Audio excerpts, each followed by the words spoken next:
The first shot cracked through the frigid Montana air like breaking ice on a frozen lake. Nathan Calloway pulled his Winchester rifle tight against his shoulder. His breath formed clouds that disappeared into the snow-laden wind. The second shot followed, sharper and angrier, not from his weapon, but from somewhere in the distance. In the swirling white, a man stood silhouetted against the faint glow of a lantern. Nathan's finger rested on the trigger, steady as stone. A child's cry echoed across the valley, carried by the merciless winter wind. "I swore I'd never kill again," Nathan said, his voice low but clear in the howling storm. "But for them, I'll break that vow." The shadowy figure raised his gun. 3 months earlier, Nathan Calloway woke before dawn, as he had every day for the past 3 years. The bitter Montana cold had settled into his bones, but he barely noticed anymore. Not since that night when the temperature had claimed everything he'd ever loved. He stoked the dying embers in the hearth, watching as orange tongues of flame licked hungrily at fresh pine logs. The cabin was silent save for the occasional creak of timber contracting in the cold and the soft whisper of wind searching for entry through the well-sealed walls. After a simple breakfast of coffee and salted venison, Nathan pulled on his worn leather coat, wrapped a woolen scarf around his neck, and stepped outside. The morning sky was still dark, stars fading as the first hint of dawn brushed the eastern horizon. His breath crystallized instantly in the frigid air. Behind his cabin, a small fenced area contained 2 simple wooden crosses. Nathan knelt before them, brushing away fresh snow that had accumulated overnight. He placed a sprig of dried wildflowers, preserved from the summer, at the base of each marker. "Morning, Eleanor," he whispered to the first. "Morning, Samuel," to the second, smaller cross. 3 years had passed since the night he'd lost them both. His wife to childbed fever, his 5-year-old son to pneumonia. But the ritual remained unchanged. A moment of remembrance before beginning another day of existence. He no longer called it living. The sun was climbing when Nathan shouldered his rifle and headed into the forest. Game had been scarce this winter, the worst in 20 years, according to the old-timers in town. Not that Nathan visited often enough to hear their complaints firsthand. His supplies came primarily through Pastor Abram Jenkins, who made the journey up the mountain once a month, bringing necessities and gentle encouragement that Nathan rejoined the world of the living. The local pastor had earned the nickname Pastor during the war, when he'd served as a chaplain helping pastor troops for battle, though most now simply called him Pastor Jenkins. Nathan had no intention of doing so.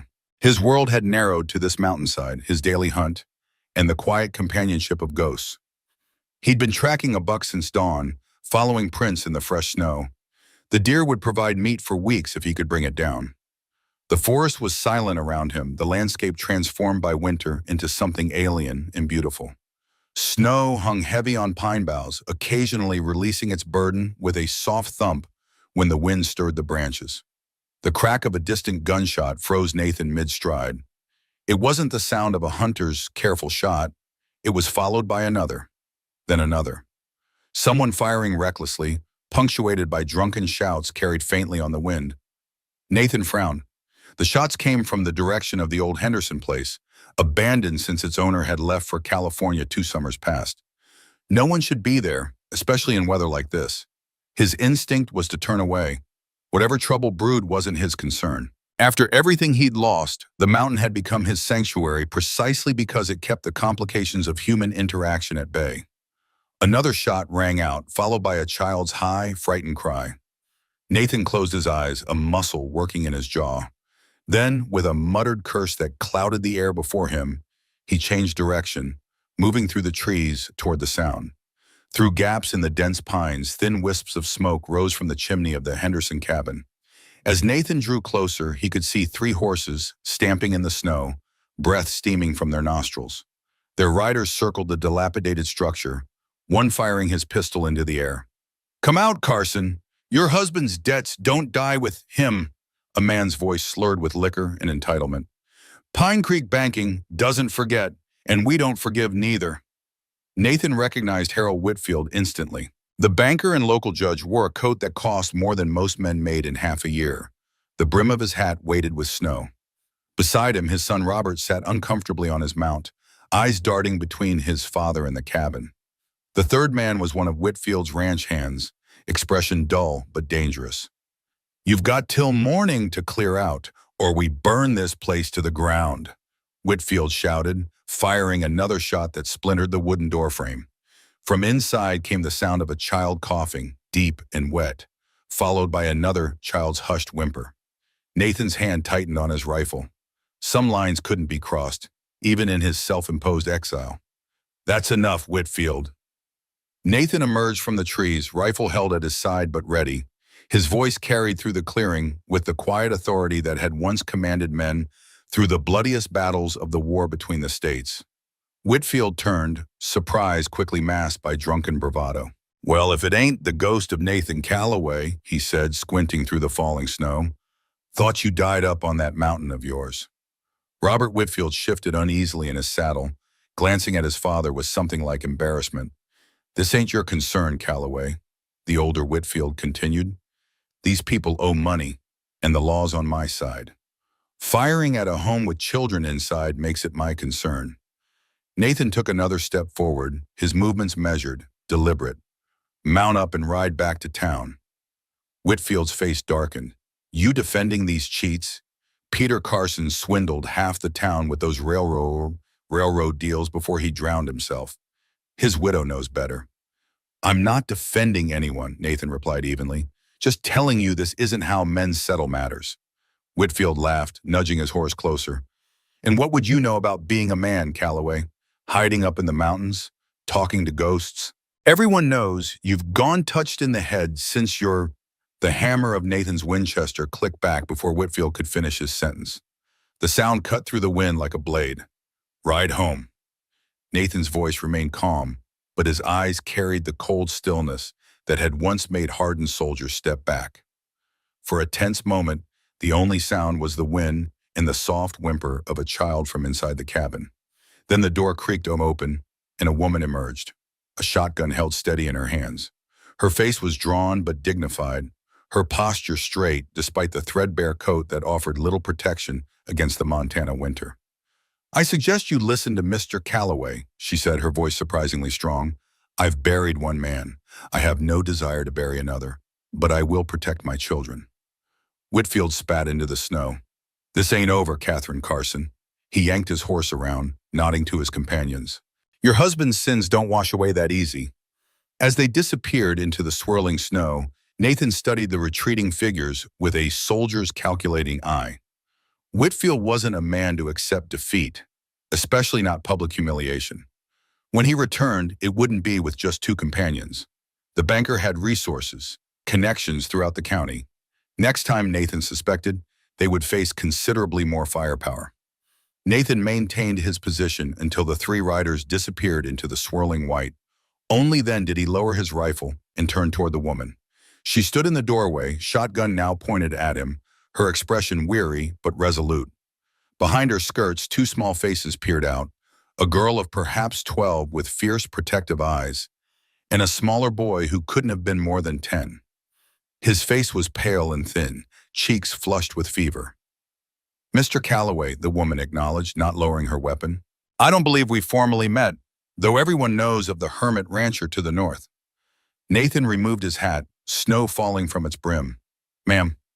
"Catherine Carson," she finally offered. "These are my children, Hannah and Caleb." The girl, Hannah, regarded him with undisguised suspicion.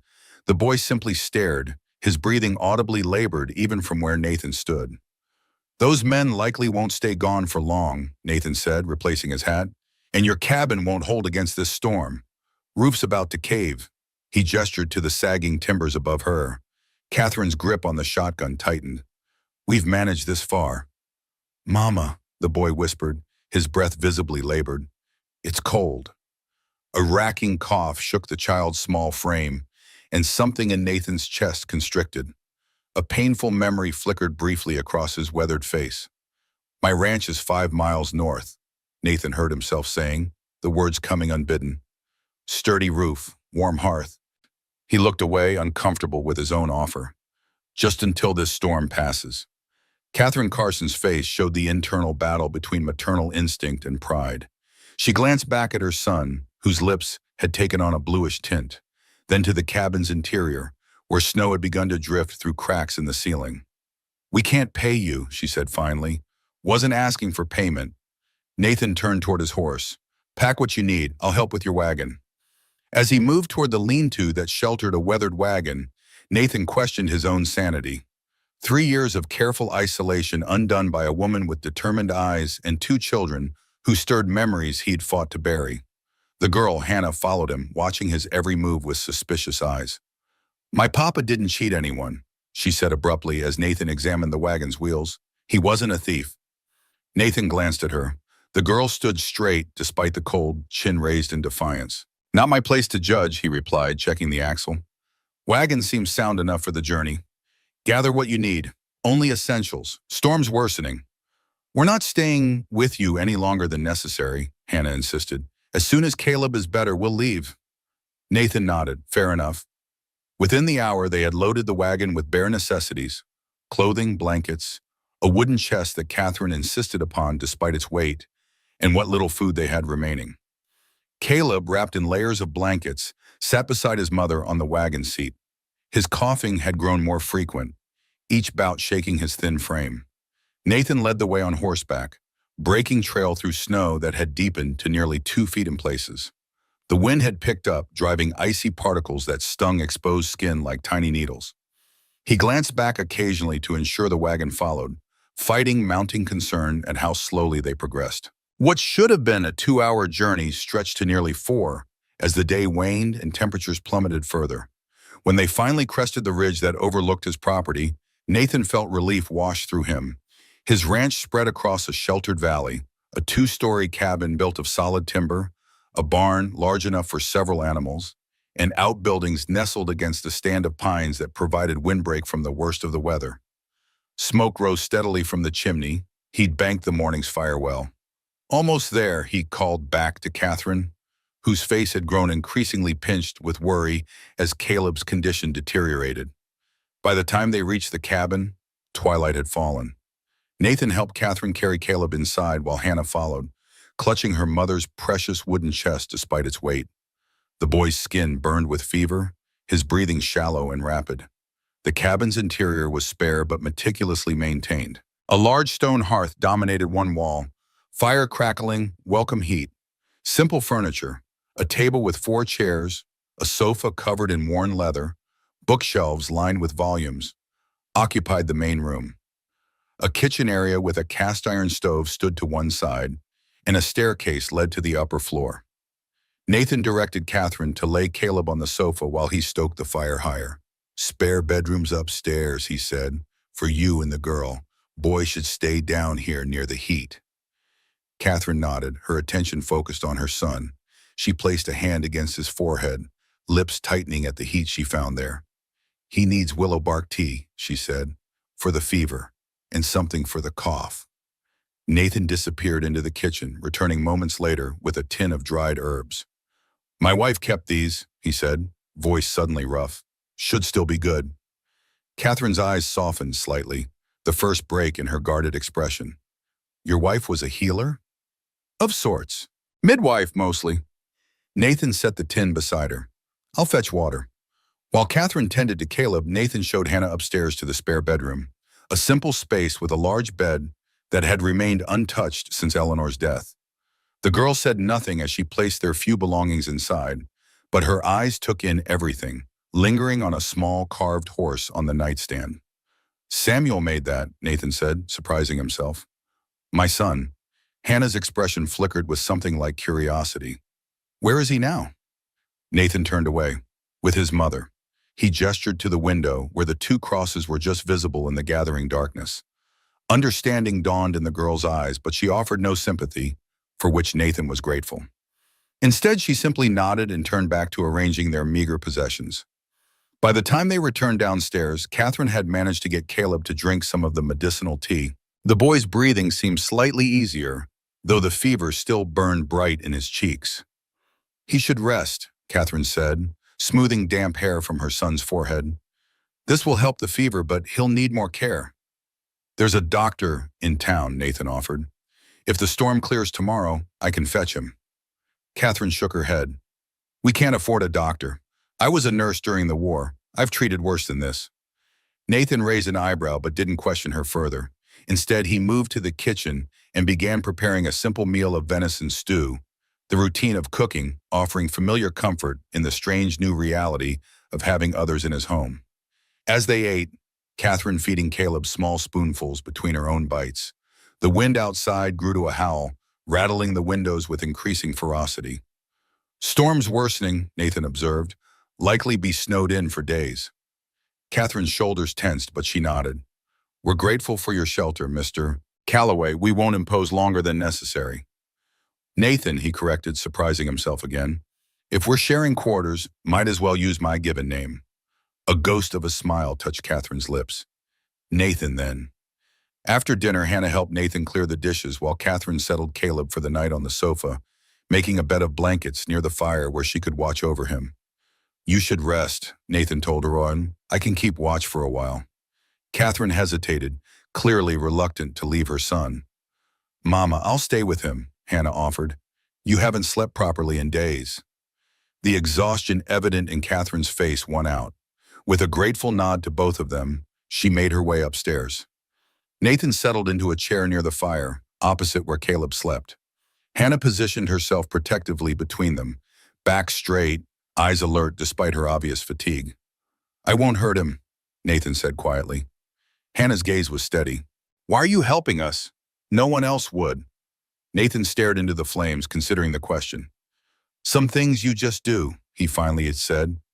No reason needed. Everyone has reasons, Hannah insisted. Papa said that. Your father sounds like a wise man. He was. Hannah's voice held fierce pride. He wasn't what Mr. Whitfield said. He wasn't a cheater. Nathan nodded. Get some sleep, girl. Morning comes early here. Hannah settled reluctantly onto a chair near her brother, but maintained her watchful stance. Nathan pretended not to notice when, an hour later, her head finally drooped in slumber. The storm raged through the night, wind shrieking around the eaves like lost souls seeking entry. Nathan moved only to add logs to the fire, his thoughts drifting between the past and present, between the family he'd lost and the strangers now under his roof. Near midnight, Caleb stirred, another coughing fit seizing his small body. Nathan was beside him instantly, helping the boy sit upright to ease his breathing. Easy, he murmured, supporting Caleb's back. Slow breaths when you can. The boy's eyes, bright with fever, fixed on Nathan's face. Are you the soldier? He asked, voice barely a whisper. Nathan frowned. What soldier? The one Papa told stories about, the hero of Antietam. Caleb's words slurred with exhaustion and illness. Something cold settled in Nathan's stomach. Your fever's making you confused, boy. Drink some water. He held a cup to Caleb's lips, avoiding the child's searching gaze. As Caleb drank, Nathan noticed Hannah watching them, her eyes narrowed in calculation. My father was at Antietam, she said. He told us about a captain who saved his whole unit. Said he was the bravest man he ever knew. Nathan's hand trembled slightly as he set the water cup down. Many brave men fought at Antietam. Too many died there. He turned away, busying himself with the fire.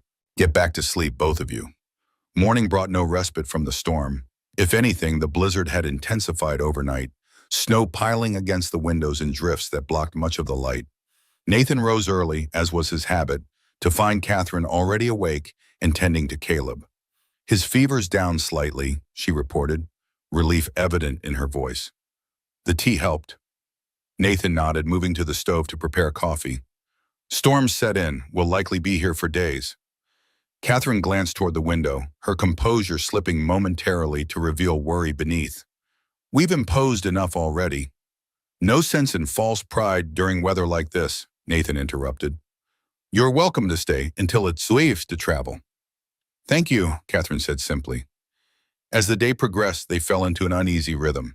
Nathan tended to necessary chores, feeding the livestock in the barn, ensuring the firewood supply remained adequate, checking that snow hadn't compromised the roof.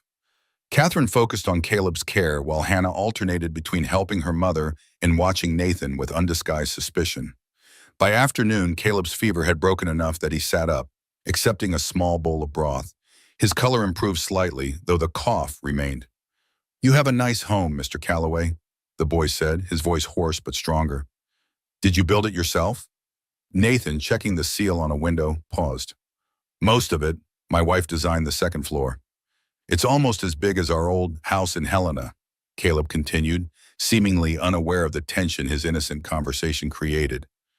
Before Papa became a surveyor for the railroad. Catherine shot her son a warning glance, but Nathan's interest was piqued. Railroad surveyor? He asked. What brought you to these parts? Catherine hesitated before answering. Peter was mapping potential routes for the Northern Pacific extension. We moved here last spring when he was assigned this territory. Dangerous work, Nathan observed, especially in this terrain. Yes, Catherine's tone made it clear she preferred not to elaborate. Later, as dusk approached, Nathan helped Catherine move her wooden chest upstairs. The box was heavier than its size suggested, and he noticed how carefully she handled it, as though its contents were precious beyond measure. As they set it down in the bedroom, the latch caught on Nathan's coat button, popping open before Catherine could prevent it. Several documents spilled out, official-looking papers with red seals, maps with carefully drawn lines, and what appeared to be a half-written letter. Nathan caught sight of a familiar heading before Catherine hurriedly gathered the papers. United States General Land Office Survey, Northern Pacific Railroad proposed route. Their eyes met, Catherine's filled with alarm and defiance. I didn't mean to pry, Nathan said, stepping back. It's my husband's work, Catherine replied, closing the chest firmly. All I have left of him. Nathan nodded and turned to leave, but his gaze had already registered more than he let on, including the name Whitfield scrawled across one of the maps with what looked like coordinates marked beside it. That night, after dinner with Hannah and Caleb settled upstairs, the boy well enough now to join his sister, Catherine and Nathan sat before the fire. The silence between them stretched long, punctuated only by the crack of burning wood and the howl of wind outside. My husband didn't drown, Catherine said finally, her voice so soft Nathan almost missed it beneath the storm's fury. Not by accident, anyway. Nathan remained still, waiting. Peter discovered something in his surveys, she continued, staring into the flames. Irregularities in land purchases along the proposed railroad route. Someone with inside information was buying up property ahead of the official announcements, paying settlers next to nothing, then selling to the railroad company at enormous profit. Whitfield, Nathan guessed. Catherine nodded. Peter was going to report it to his superiors. The night before he was scheduled to travel to Helena, he went fishing on Carson Creek. Her voice grew tight. They found his body the next morning. Said he slipped and hit his head, then drowned. But you don't believe that. Peter grew up on a river in Pennsylvania. He could swim better than most fish. Catherine's hands twisted in her lap, and he had a bruise on the back of his head, not the front, as you'd expect from a fall. Nathan absorbed this, the pieces fitting together with what he'd glimpsed in the chest.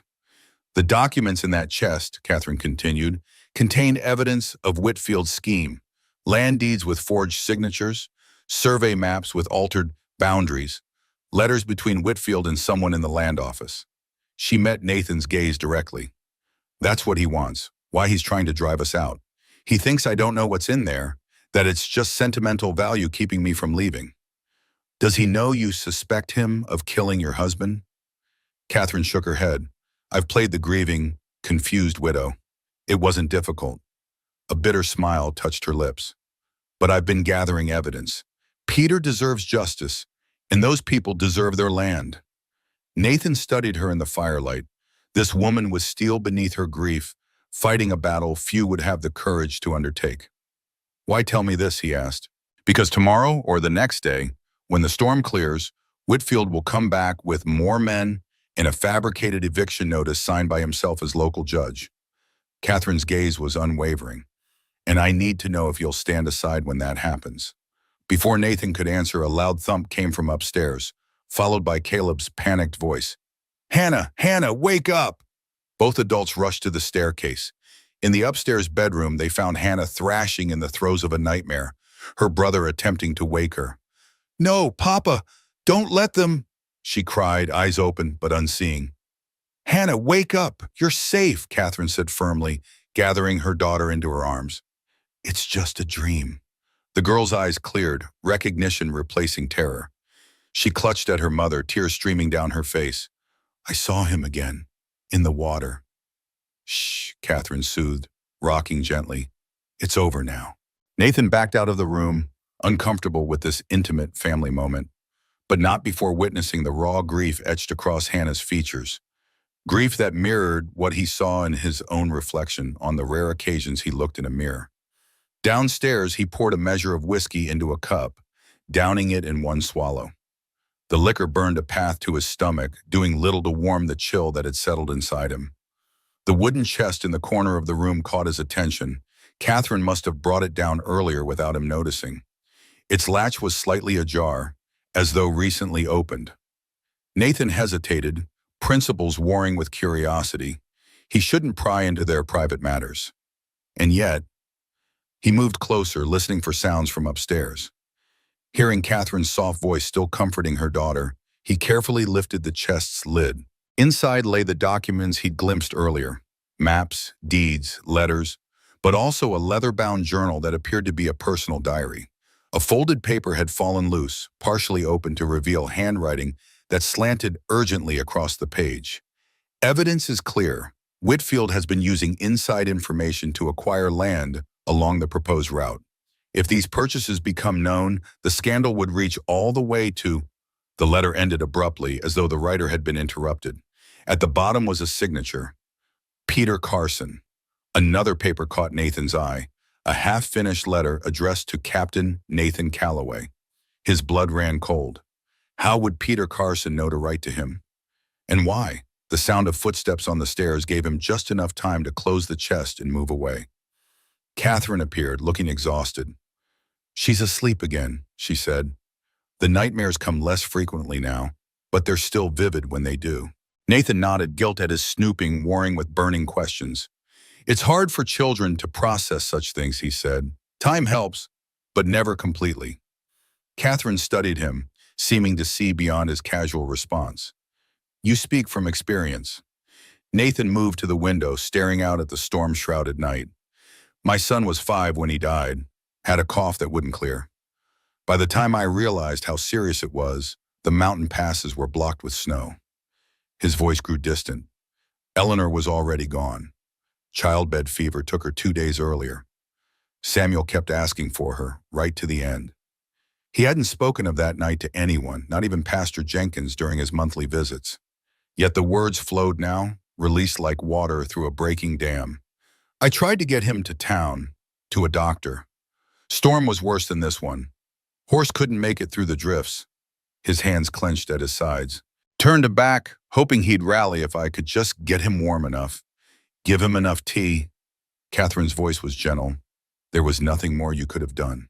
There's always more, Nathan countered, the bitterness of 3 years' self-recrimination evident.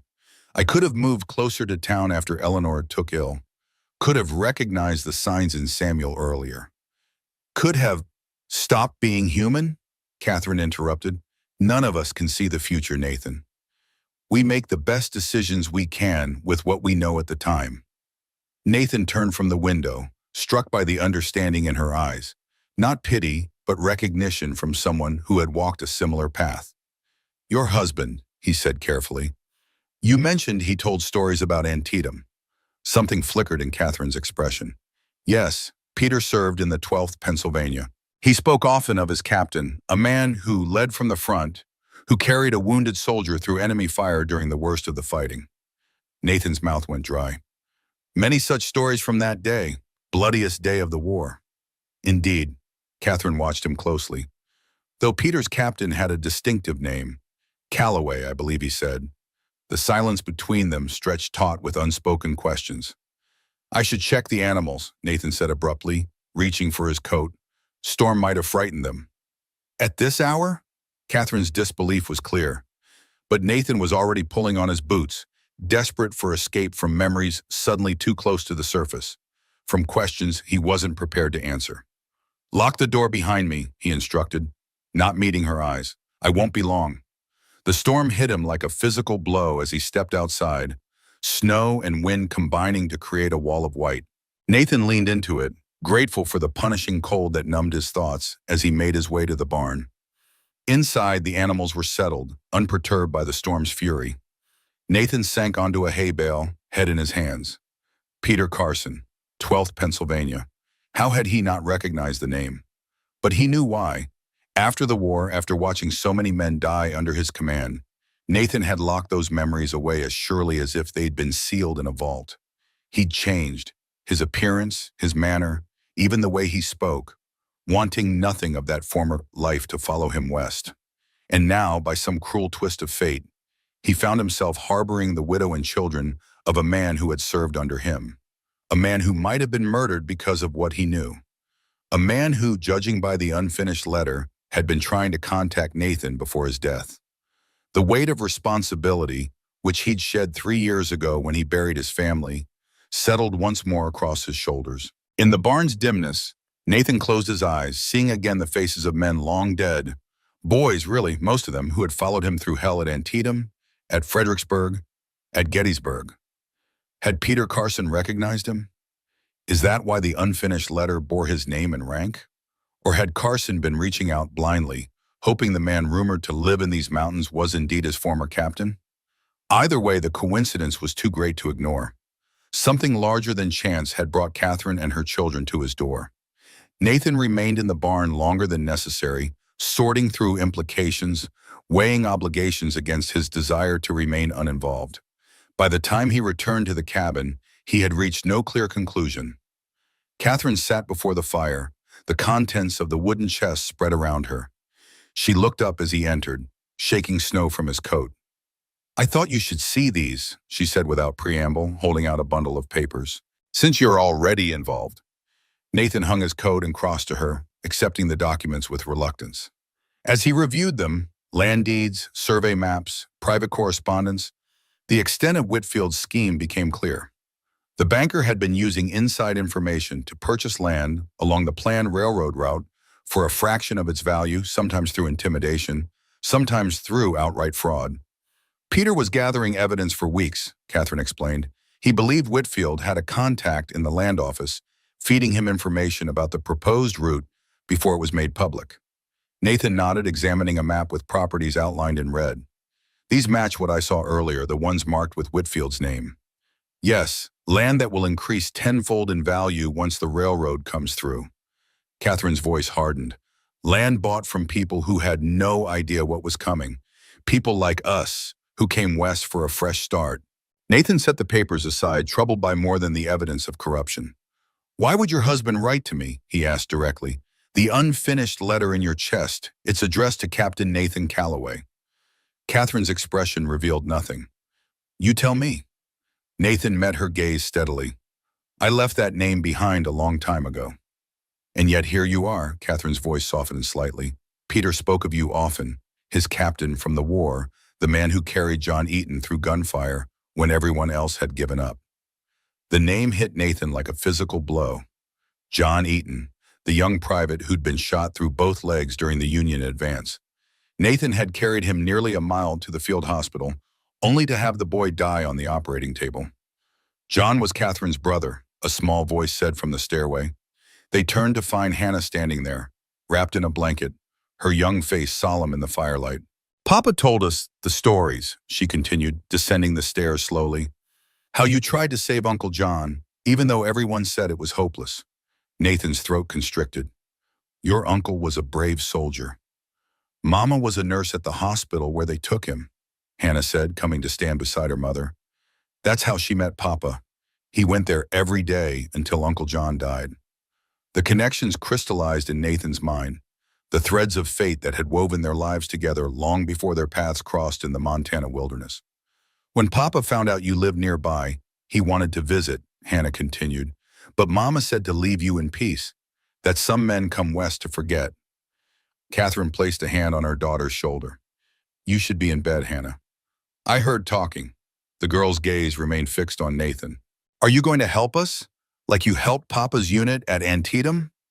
The question hung in the air between them, straightforward in the way only a child's inquiry could be.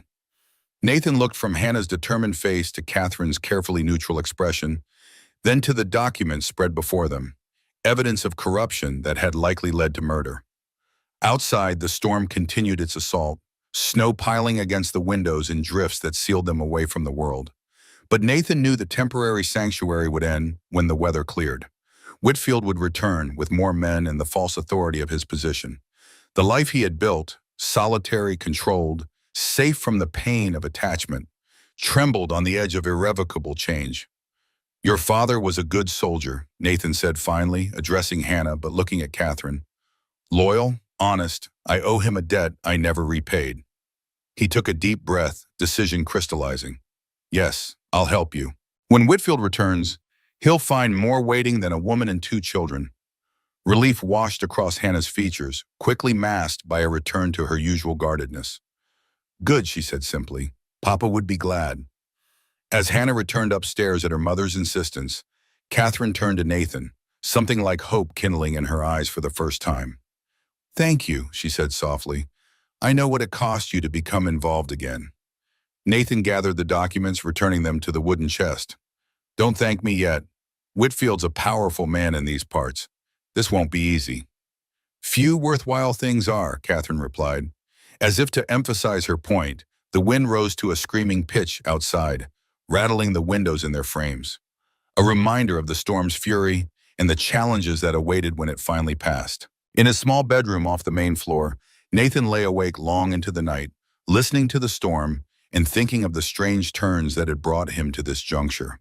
The past he'd tried so hard to escape had found him anyway, delivered to his doorstep in the form of a determined widow and her children. The irony wasn't lost on him. For 3 years, he'd existed in isolation, believing it was strength to need no one, to care for nothing beyond basic survival. Now he found himself drawn back into the world of human connection and conflict, not by force but by choice. By the time dawn broke, the storm had begun to wane, snow falling more gently beyond the windows. Nathan rose and dressed, decision firm in his mind. Whatever came next, he would face it, not as the broken man who had retreated to the mountains, but as the captain he had once been. He owed that much to Peter Carson, to Catherine and her children. And perhaps, he admitted in the privacy of his thoughts, to himself as well. The storm retreated gradually over the next 2 days, leaving behind a transformed landscape. Snow blanketed the valley in pristine white, drifts piled against buildings and fences, creating a world of soft curves where angles had once dominated. Sunlight broke through thinning clouds, turning the snow-covered vista into a sea of diamonds. Nathan stood on his porch, coffee steaming in the bitter morning air as he surveyed the damage. The barn roof had held, though icicles hung like crystal daggers from its eaves. His fences were mostly buried, markers of human boundaries rendered meaningless by nature's whim. In the distance, mountain peaks stood stark against the clearing sky, sentinels watching over the valley's slow emergence from winter's grip. Inside the cabin, life had fallen into an uneasy routine. Catherine focused on nursing Caleb back to health, her medical knowledge evident in the way she prepared poultices and teas. Hannah maintained her watchful distance, helping with chores but always keeping Nathan in her sightline. Only Caleb seemed at ease, his natural curiosity overwhelming any learned caution once his fever broke. "Will you teach me to carve, Mr. Calloway?" the boy asked on the 3rd morning after the storm. He sat at the kitchen table, wrapped in a quilt, watching as Nathan shaped a piece of pine with his pocket knife. Nathan's hands stilled. He'd been carving without conscious thought, an old habit that had once produced toys for Samuel. The half-formed bear in his hands brought a tightness to his throat. "Not much to teach," he replied gruffly. "Just patience and a sharp knife." "Papa was teaching me before." Caleb stopped, his young face clouding with memory. "He said I had steady hands." Nathan studied the boy, recognizing the familiar shadows of loss in his eyes, the same shadows that had stared back at him from reflective surfaces for 3 years. "Steady hands are good," he said finally, setting aside his own work and selecting another piece of wood from a basket near the hearth. "Here, start with something simple. A whistle, maybe."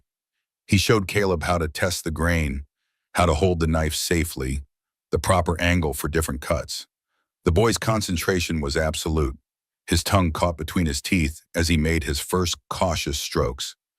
Catherine, entering from the back room where she'd been inventorying their supplies, paused in the doorway. Nathan caught her expression. Jana's air depression, surprise followed by something softer, before she schooled her features back to practical neutrality. Caleb, don't tire yourself, she cautioned, approaching to feel his forehead. Your fever's only just broken. I'm being careful, Mama, the boy protested, reluctantly setting aside his project when she insisted he rest. After Caleb had been settled on the sofa with a book, Catherine joined Nathan at the table. Thank you, she said quietly. He's been quiet since Peter died. It's good to see him interested in something again. Nathan nodded, uncomfortable with gratitude.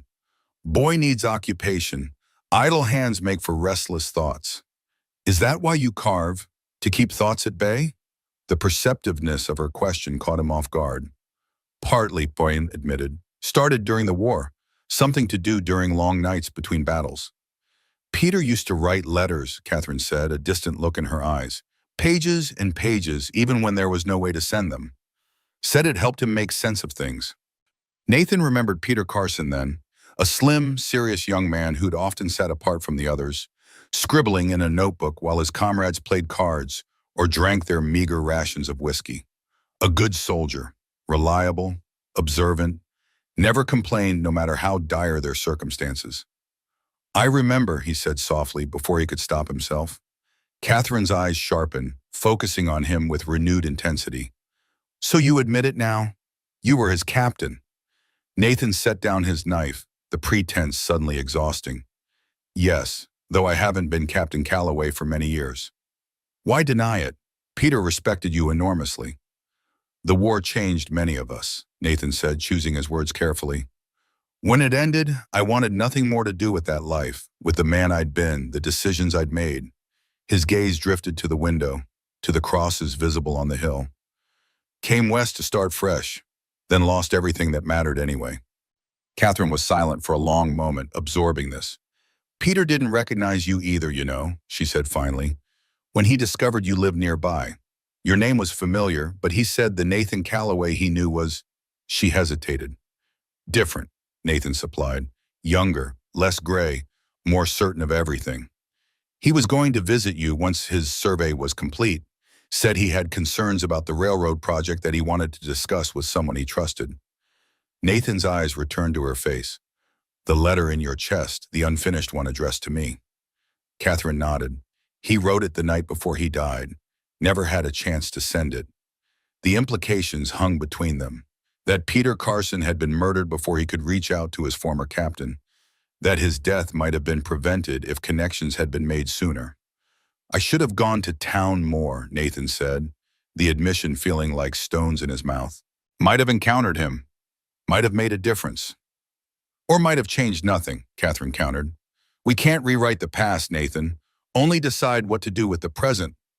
Before he could respond, a sharp knock at the door broke the moment. Both turned, tension immediately flowing through their postures.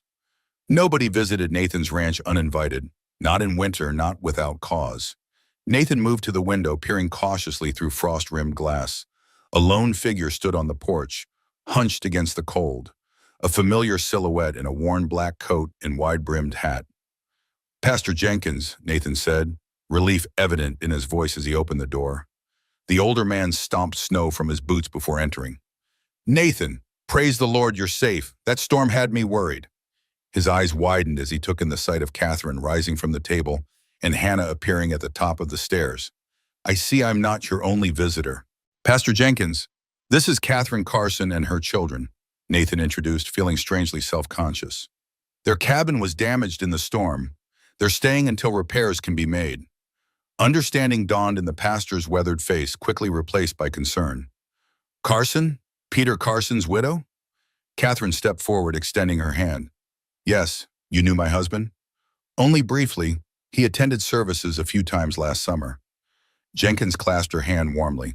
My dear lady, please accept my belated condolences. Your husband was a fine man. Thank you, Pastor. Jenkins removed his hat and coat, accepting the coffee Nathan offered. As they settled around the table, the pastor's expression grew serious. I must warn you both, he said. There's talk in town.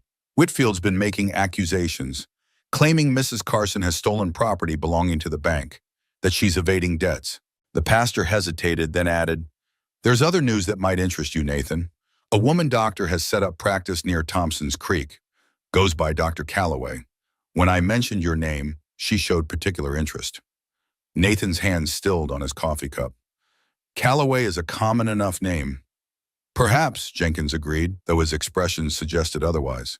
But she has your eyes, son, and she asked if you still carried that pocket watch with the dent on the cover.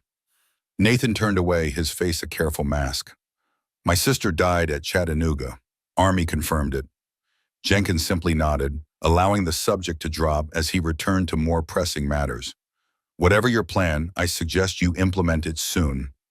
Nathan exchanged a glance with Catherine, an unspoken communication passing between them. Catherine's face hardened. We owe nothing to Whitfield or his bank. Any papers suggesting otherwise are forgeries. Jenkins nodded. I suspected as much.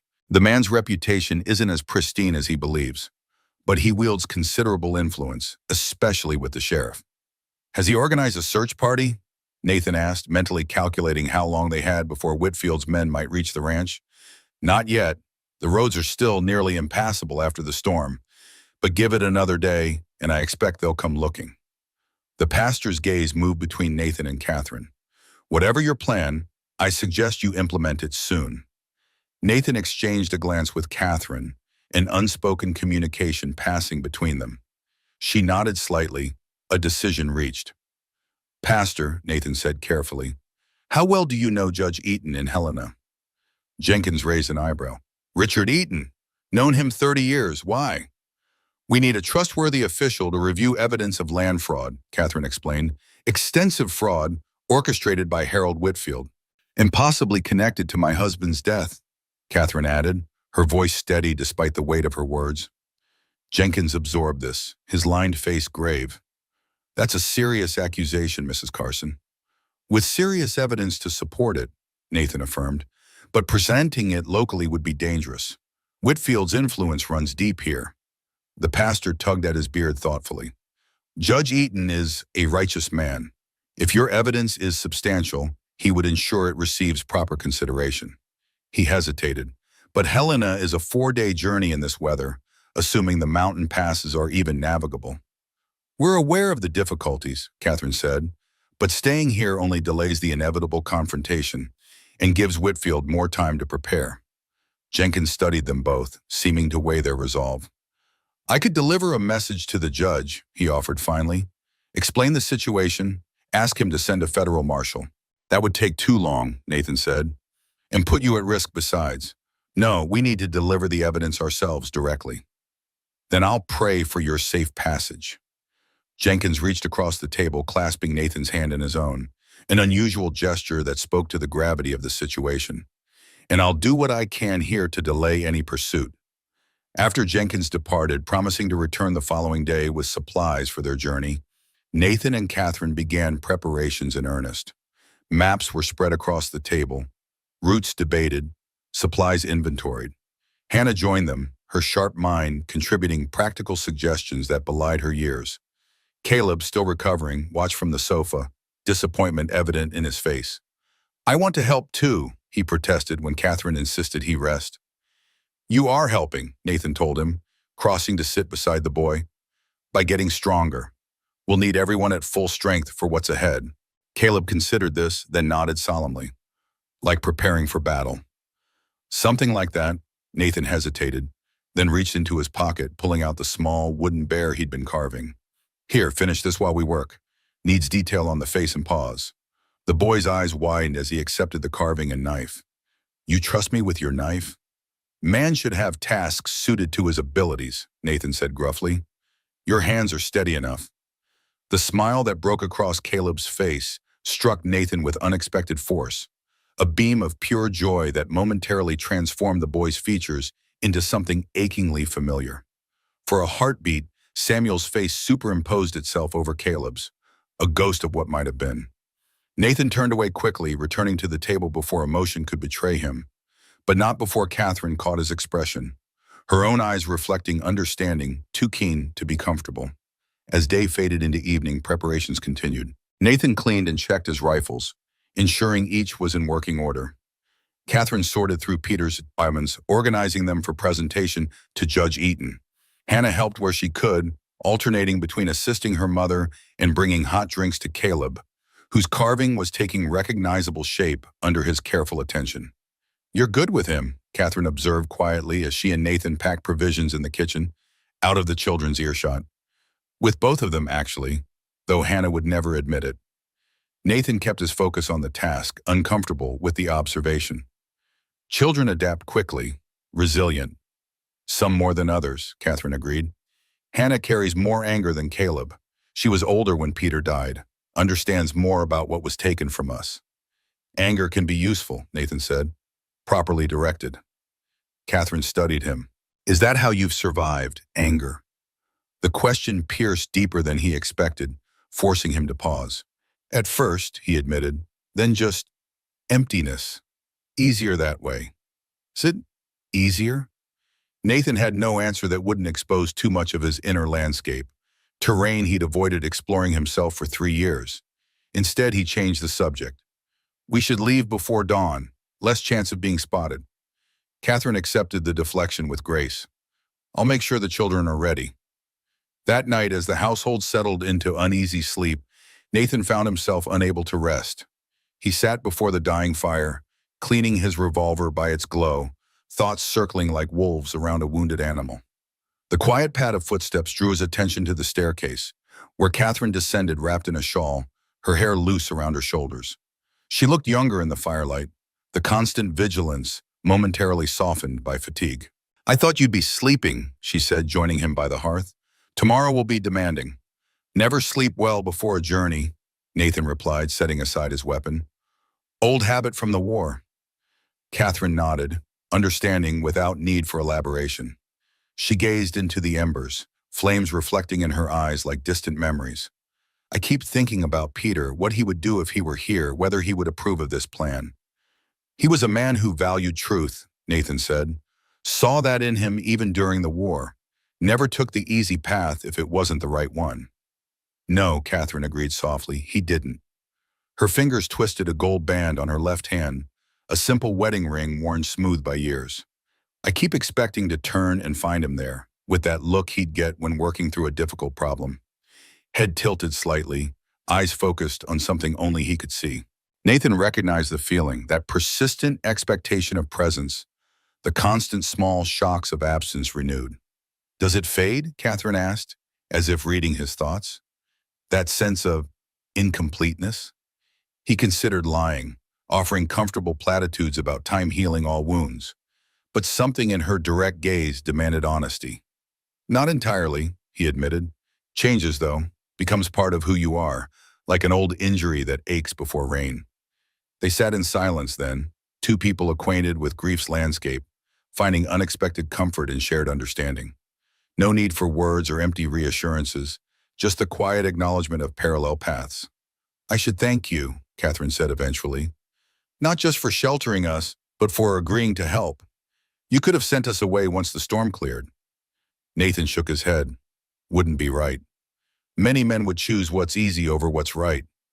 Not a reflection I'd care to face in the mirror, he said simply. Something shifted in Catherine's expression, a softening, a reassessment. Peter would have been glad to know you're still the man he remembered, beneath the changes. Before Nathan could respond to this unexpected personal observation, a sharp knock at the door shattered the moment. Both froze, exchanging alarmed glances. It was well past midnight. No normal visitor would arrive at such an hour. Nathan motioned for Catherine to stay back as he retrieved his revolver and moved silently to the window. Peering through a gap in the curtains, he made out a solitary figure on the porch, stamping feet against the cold. Who is it? Catherine whispered, already moving toward the stairs, prepared to wake the children if necessary. Nathan's brow furrowed in confusion. Robert Whitfield. He unbolted the door cautiously, keeping his body angled to shield Catherine, his revolver visible but not directly threatening. Robert Whitfield stood shivering on the porch, his expensive coat inadequate against the mountain cold. His face, usually composed with the practiced confidence of privilege, showed clear signs of strain. Mr. Calloway, he said, teeth chattering slightly. I need to speak with you. It's urgent. Nathan made no move to invite him in. It's late, Whitfield. Whatever business you have can wait till morning. It can't, Robert insisted, his voice dropping. My father has organized a party to ride here at first light, Robert explained, his voice dropping. 8 men, all armed. He's hired extra hands from the Mitchell Ranch with promises of bonuses. They have orders to arrest Mrs. Carson and seize all her property. By force if necessary, Nathan's grip tightened on his revolver. Behind him, he heard Catherine's sharp intake of breath. Why are you telling us this? Nathan demanded, suspicion evident in his tone. Robert's gaze darted past him to Catherine, then back. Because I don't want more blood on my father's hands. Or mine. He swallowed hard. Please, let me explain inside. I came alone, I swear. After a moment's hesitation, Nathan stepped aside, allowing Robert to enter while maintaining a careful distance. The younger Whitfield removed his hat, revealing dark hair plastered with perspiration despite the cold. Mrs. Carson, Robert acknowledged with a respectful nod. I'm deeply sorry about your husband. Catherine regarded him warily.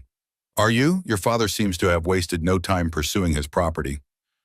My father's actions are not mine, Robert said quietly, an edge of bitterness in his voice, though I've been too cowardly to oppose him openly until now.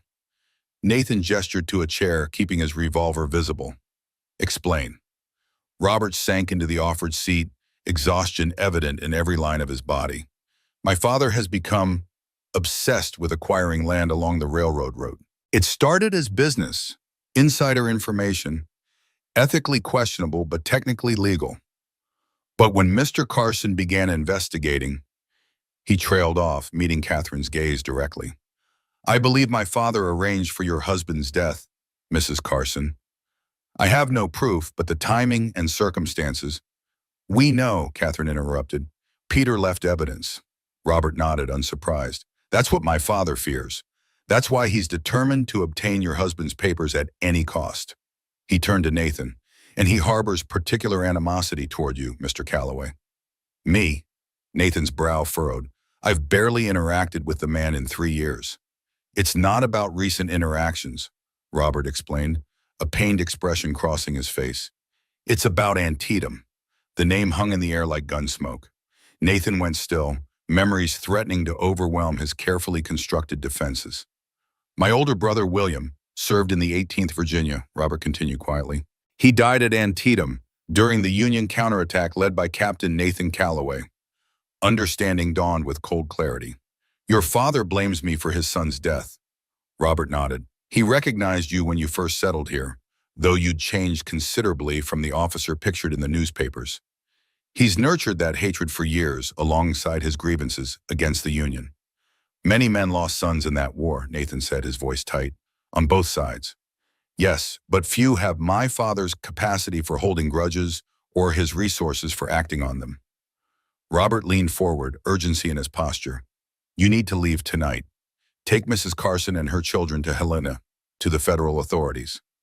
My father won't stop, not while he believes you have evidence that could destroy him, and especially not when that evidence is in your hands. Catherine exchanged a glance with Nathan. We were already preparing to depart tomorrow. Your warning only confirms the necessity. Robert appeared relieved. I can delay them somewhat, suggest a different route, perhaps claim I spotted you heading west instead of east. Why risk your father's wrath to help us? Nathan asked, still wary of deception. A shadow passed over Robert's features, because I have watched him descend into something unrecognizable over the years. The man who taught me honor and integrity as a child now speaks casually of ruining lives, of eliminating obstacles. His voice caught. I couldn't save Mr. Carson. Perhaps I can prevent further bloodshed. Something in the younger man's demeanor, a mixture of shame, resolve, and genuine fear, convinced Nathan of his sincerity. He nodded once, decision made. We'll leave within the hour. You should go. Being seen here would only endanger you. There's one more thing, Robert said, rising. The route through Bear Creek Pass will be watched. Take the old mining trail past Owl Cave. It's longer, but less likely to be guarded. Owl Cave? Catherine repeated, an odd note in her voice. Robert nodded. It's rarely used now, but it leads eventually to the Helena Road. After Robert departed, vanishing into the night as quietly as he'd arrived, Nathan and Catherine moved with renewed urgency. The children were woken, supplies gathered, final preparations completed in tense silence. Owl Cave, Catherine said as they loaded the wagon. Peter mentioned it in his journal, said he'd hidden something there. I thought it was fever talk when he was delirious before the end. Nathan secured the last bundle. Could be coincidence. Or it could be significant, Catherine countered. Peter was methodical, even in illness. If he hid evidence there, then we'll check the cave on our way, Nathan decided. But our primary goal remains reaching Helena safely. As they prepared to depart, Hannah approached Nathan, her young face solemn in the pre-dawn darkness. Mr. Calloway, she said formally, thank you for helping us. I know you'd rather be left alone. The simple acknowledgement of his sacrifice, from the child who had been most resistant to his involvement, caught Nathan off guard. He placed a hand briefly on her shoulder, the gesture awkward but sincere. Your father would have done the same for me, he said. Hannah nodded, accepting this as her due. Yes, he would have. They departed in the deep stillness before dawn, when the world held its breath between night and day. The wagon moved slowly through deep snow, Nathan leading on horseback, scanning constantly for signs of pursuit. Catherine sat at the reins, Hannah and Caleb huddled beside her beneath layers of blankets, the wooden chest secured beneath the wagon seat. The journey proved arduous from the start. The trail Robert had suggested was little more than a game path in places, winding through dense forest and steep inclines. By midday, they had covered less than half the distance Nathan had hoped for, and dark clouds gathering on the western horizon promised more snow before nightfall. We need to reach Owl Cave before the weather turns, Nathan said during a brief stop to rest the horses. It's our best shelter option. Catherine consulted the map spread across her knees. According to this, the cave should be less than 2 miles ahead, near the ridge overlooking Eagle Creek. As they continued, Caleb's health became a growing concern. The cold aggravated his weakened lungs, triggering coughing spells that left him breathless. Nathan found himself constantly glancing back at the wagon, torn between the need for haste and worry for the boy's condition. By mid-afternoon, flakes began to fall, light at first, then thickening rapidly. The temperature dropped, wind rising to drive snow horizontally through the trees. As they established camp, Catherine kept glancing around the cave, clearly searching for something. Peter's journal mentioned a specific marker, she explained when Nathan questioned her. A carving of an owl, appropriately enough, with a cross beneath it. Nathan nodded, understanding her urgency. We'll search once we're settled. Caleb needs warmth first. They built a small fire near the cave mouth, where the natural chimney would draw smoke upward. Caleb was positioned closest to the flames, wrapped in blankets, his breathing easier in the cave's relative warmth. Hannah organized their supplies with practical efficiency, while Catherine prepared a simple meal. The domesticity of the scene struck Nathan with unexpected force. The four of them working together in firelit companionability, so different from his solitary existence of the past 3 years. A dangerous comfort threatened to breach the walls he'd built around his emotions. As the storm intensified outside, turning the cave entrance into a curtain of white, Nathan set about exploring their temporary shelter more thoroughly. The walls bore evidence of previous occupants, faded initials carved into stone, the remnants of old campfires, a rusted mining tool half buried in the dirt floor. Mr. Calloway! Caleb's excited voice echoed from a small alcove near the back of the cave. I found it! Nathan joined the boy, who pointed proudly to a carving partially obscured by mineral deposits. Wiping away years of grime revealed the distinct outline of an owl with a simple cross beneath it, exactly as Catherine had described. Good eyes, Nathan commended, ruffling the boy's hair without thinking. The gesture, so natural and yet so long unused, startled them both. Caleb recovered first, beaming with pride as Nathan called for Catherine. She examined the carving closely, fingers tracing its weathered edges. This is it, she confirmed. Peter's journal said it to look beneath the Guardian's watch, where earth meets stone.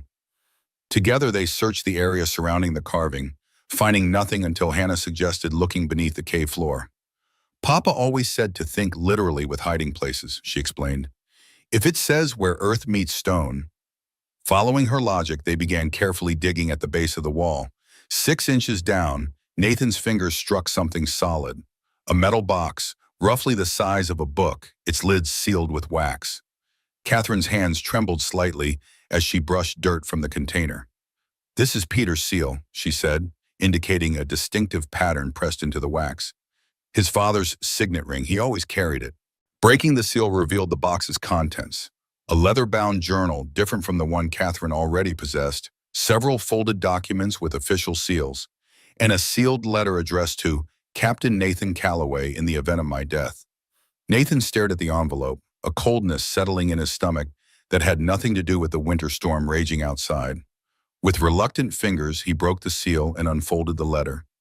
Catherine reading over his shoulder by firelight. "Captain Calloway, if you're reading this, my suspicions were well-founded, and I am likely dead. I recognized you months ago, despite the changes time has wrought. The man who led us through Antietam's bloodiest fields may have sought anonymity in these mountains, but some qualities remain unmistakable. I've uncovered a conspiracy that extends beyond simple land fraud. Harold Whitfield is using his position and banking connections to manipulate the Northern Pacific route for personal gain, and he's willing to eliminate anyone who threatens his scheme. The enclosed journal contains names, dates, transactions, all the evidence needed to expose the operation. But more importantly, it contains proof that Whitfield falsified loan documents and forged signatures to seize properties from legitimate owners who stood in his way. I entrust this to you because, despite whatever demons drove you to these mountains, I know you as a man of honor. Protect my family, Captain. They will be in danger once Whitfield realizes what I've discovered. With respect and faith in the man you remain, Lieutenant Peter Carson, formerly of the 12th Pennsylvania." Nathan lowered the letter, meeting Catherine's gaze. Her eyes shimmered with unshed tears, but her voice remained steady. "He knew," she said softly. "All this time, he knew who you were." "And still he didn't approach me," Nathan replied, the realization bitter on his tongue. "Respected my privacy more than his own safety." "Or believed you needed time," Catherine suggested gently. Peter understood about the war's wounds, not all of them visible. Hannah and Caleb had joined them, the gravity of the moment drawing them close. Hannah took the journal from the box, turning its pages with careful fingers. "Papa's handwriting," she confirmed, "but some of it's in code, the same one he taught me for sending secret messages." Nathan raised an eyebrow, impressed. "You can read it?" Hannah nodded, a flash of pride momentarily replacing her usual guardedness. "It's based on a book we both knew. Simple substitution." As the storm howled beyond their shelter, Hannah began slowly translating her father's final journal, reading aloud the careful documentation of Whitfield's schemes. The evidence was damning, detailed accounts of forged documents, threatened homesteaders, bribes paid to land office officials, all tied together by dates and locations that created an irrefutable pattern. Most disturbing were Peter's final entries, recording his growing certainty that he was being watched and his decision to hide his most crucial evidence. "He knew they were coming for him," Catherine whispered, one arm around each of her children. "He tried to prepare us." "And succeeded," Nathan said, gesturing to the journal. "This is enough to bring Whitfield to justice, not just for fraud, but potentially for murder." As Hannah continued reading, a particular passage caught Nathan's attention. "Wait," he interrupted. "Read that last part again." Hannah frowned at the page. "It says, confirmation received today. W's eldest son killed at Antietam in Sector 7. Calloway's sector explains the personal vendetta beyond mere business concerns. C must be warned." The pieces aligned with terrible clarity: Robert's revelation about his brother, Whitfield's long-standing hostility, the timing of Peter's death. Not just a business rival eliminated, but perceived revenge against the officer responsible for his son's death. "This goes beyond land fraud," Nathan said grimly. "Whitfield's been nursing a personal grievance against me for years. Your husband became a target not just for what he knew, but for his connection to me, however tenuous." Catherine's expression hardened. "Then he's responsible not just for Peter's death, but for turning his own grief into a weapon, for corrupting the memory of his son." Outside, the storm's fury seemed to match the growing tension within the cave. Wind screamed through the trees, driving snow into drifts that would make travel impossible for at least another day. Nathan moved to check on their horses, needing distance from the revelations that had shaken his carefully constructed isolation. The animals were settled in a natural alcove near the cave entrance, protected from the worst of the elements. As he adjusted blankets over the horses' backs, footsteps approached behind him. He turned to find Hannah standing there, her young face solemn in the dim light. "Papa said you were the bravest man he knew," she said without preamble. "He told us stories about Antietam, how you carried men to safety under fire, how you never asked anyone to take risks you wouldn't take yourself." Nathan looked away, uncomfortable with the hero worship evident in her tone. War makes for dramatic stories, but rarely heroes. Just men doing what needs doing.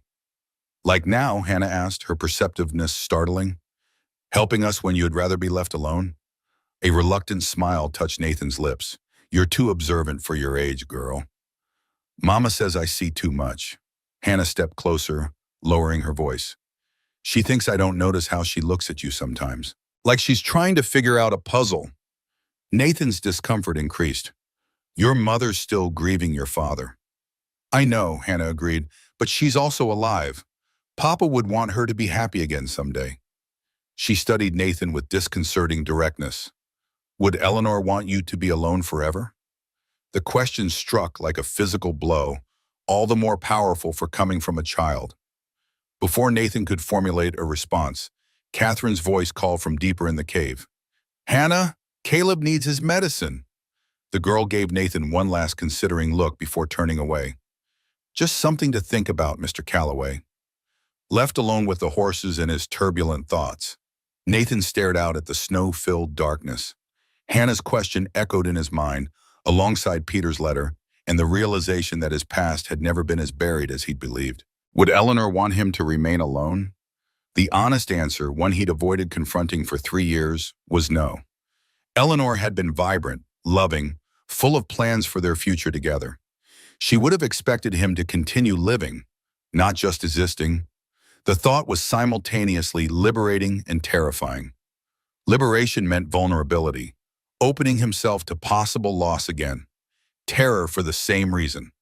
As he turned back toward the main cave, Nathan caught sight of Catherine silhouetted against the firelight, tending to her son with gentle hands.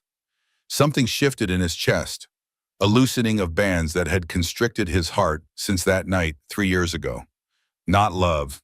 It was far too soon, too complicated for that. But perhaps the recognition that capacity for connection remained, dormant but not dead, within him. The storm continued through the night, sealing them in their temporary sanctuary. Nathan took first watch while the others slept, his mind working through their situation with the tactical precision that had once made him an effective officer. By morning, they would need to continue toward Helena, storm or no storm. Whitfield wouldn't remain confused by his son's misdirection for long. The evidence they carried now, Peter's hidden journal, the official documents showing forgery and fraud, made their mission even more critical. But it also made them more vulnerable. If captured before reaching federal authorities, there would be no second chances. Whitfield would ensure all evidence disappeared, along with anyone carrying it. As midnight passed and the storm began to abate, Catherine joined Nathan by the cave entrance. She'd wrapped a blanket around her shoulders, her hair loose around her face, expression thoughtful in the dying firelight. "You should be sleeping," Nathan said quietly. "Tomorrow will be difficult." "My mind won't quiet," she admitted. "Too many revelations in too short a time."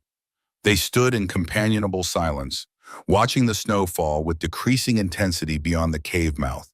Stars appeared in breaks between clouds, brilliant in the clear mountain air. "Peter used to say that truth was like those stars," Catherine said softly. "Always there, even when clouds hide them from view. Patient, waiting to be revealed." "Wise man," Nathan observed. "Yes." Catherine turned to face him directly. "He would be grateful, knowing you're helping us complete what he started. Bringing Whitfield's crimes to light." "I owe him that much," Nathan said. "And more." Catherine shook her head. "This isn't about debt, Nathan. Peter never saw the world in terms of ledgers to be balanced. It's about doing what's right because it's right." She hesitated, then added, "It's about allowing yourself to care again." The perceptiveness of her observation, echoing Hannah's earlier question, left him momentarily speechless. Catherine didn't press for response, seeming to understand his struggle. Instead, she gently touched his arm, the first physical contact she'd initiated between them. "Get some rest." I'll take the next watch. As Nathan settled near the fire, checking first that both children slept soundly, he found himself contemplating Catherine's words, allowing himself to care again, as if it were a simple decision, a door that could be reopened after years locked tight. Perhaps it was. Perhaps the more difficult path wasn't stoic isolation, but the risk of connection, of potential loss, yes, but also potential joy. Sleep claimed him eventually, bringing dreams of Eleanor smiling, Samuel laughing, playing with wooden toys beneath summer trees. But for the first time in 3 years, the dreams didn't end in anguish upon waking. Instead, they faded gently into memory, leaving behind not pain, but a warm certainty that they would approve of the man he was becoming again. Dawn broke clear and cold, the storm having spent its fury overnight. Fresh snow blanketed the landscape, pristine and trackless in the early light. Nathan emerged from the cave to find the world transformed, dangerous in its beauty, challenging in its unmarked expanse, but navigable with caution and determination, much like the path ahead of them all. Morning light painted the snow-covered mountains in shades of gold and rose, casting long blue shadows across untouched drifts.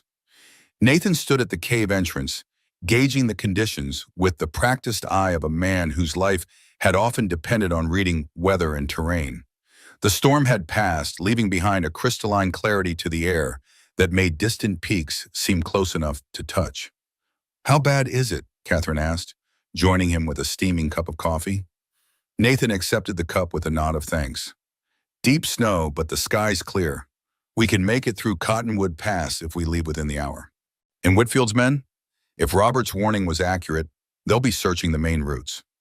Nathan sipped the strong black coffee, his gaze scanning the pristine valley below.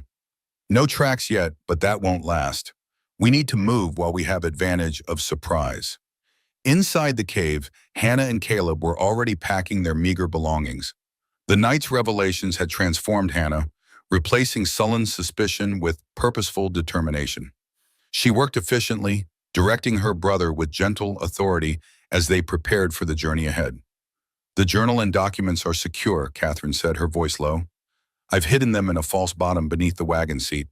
If we're stopped and searched—" "We won't be," Nathan interrupted, his tone leaving no room for doubt. "We'll reach Helena by nightfall tomorrow if we push hard." Catherine studied his profile, noting the set of his jaw and the focused intensity that had returned to his eyes, the captain emerging from beneath the hermit's guarded exterior. "You've changed since we arrived at your door." Nathan's gaze remained on the distant horizon. "Circumstances changed. I adapted." "Is that all it is? Adaptation?"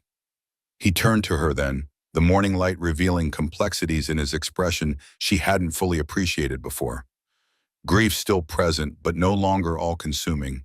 Determination tempered by something that might, with time, become hope. "Perhaps not," he admitted quietly. "Perhaps it's remembering who I was before I lost my way." The moment stretched between them, fragile and pregnant with possibility, until Hannah's voice broke the spell. "We're ready, Mama." Within the hour they were underway, the wagon moving slowly through deep snow.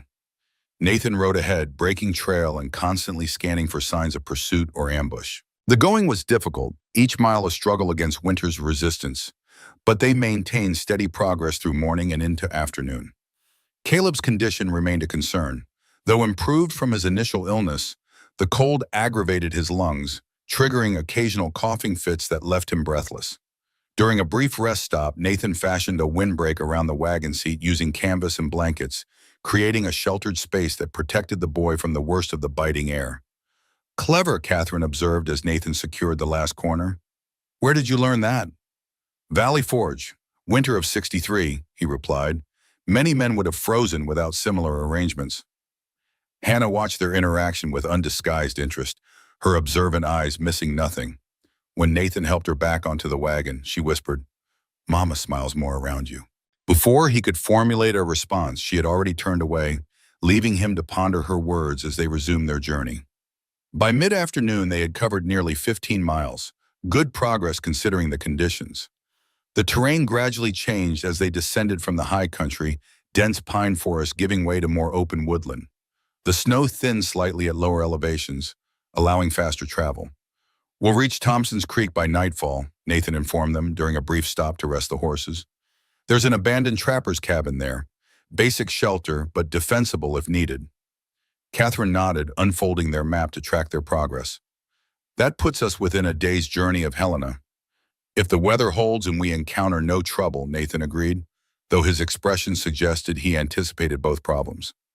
His caution proved warranted. As they approached a narrow ravine that marked the entrance to Thompson's Creek Valley, Nathan raised his hand in a sharp signal to halt. Something had caught his attention, a faint disturbance in the snow ahead, barely visible in the fading light. "Wait here," he instructed, dismounting to investigate. 20 yards ahead, Nathan knelt to examine the snow, fingers tracing indentations that confirmed his suspicions. Multiple horses had passed this way recently, their tracks partially obscured by the storm, but still discernible to experienced eyes. "Riders," he reported upon returning to the wagon. 6, maybe 7, passed through before the worst of the storm, heading toward the cabin. "Whitfield's men?" Catherine asked, her hand moving instinctively toward the hidden documents. "Likely. They'd know about the cabin. It's a natural stopping point on this route." Nathan's mind worked quickly, assessing options with tactical precision. "We can't risk continuing forward. We'll need to find alternate shelter for the night." Hannah leaned forward, her face determined. "What about Owl Cave? Papa mentioned other caves in this area." Nathan considered this. "There's an old mining shelter about 2 miles east, more of an overhang than a cave, but it would provide basic protection." "We should go there," Caleb urged, his voice raspy but firm. "Better than meeting bad men." With the decision made, Nathan led them on a careful detour, selecting a path that minimized their tracks and avoided open areas where they might be spotted from a distance. The sun was setting by the time they reached the abandoned mining claim, a crude shelter dug into a hillside, reinforced with timber supports that had weathered to a silvery gray. "It's not much," Nathan apologized as they unhitched the horses in the gathering dusk, "but it's hidden and defensible." Indeed, the shelter was barely large enough for all of them, its dirt floor cold and its low ceiling forcing the adults to stoop. Still, it offered protection from the elements and, more importantly, from prying eyes. As darkness settled across the mountains, they kept their fire small and well shielded, aware that even the faintest light might attract unwanted attention. Nathan insisted they eat cold rations rather than risk cooking, his caution infecting them all with tense vigilance.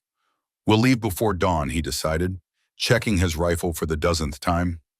"Circle around Thompson's Creek, approach Helena from the north instead of the west as we'd planned."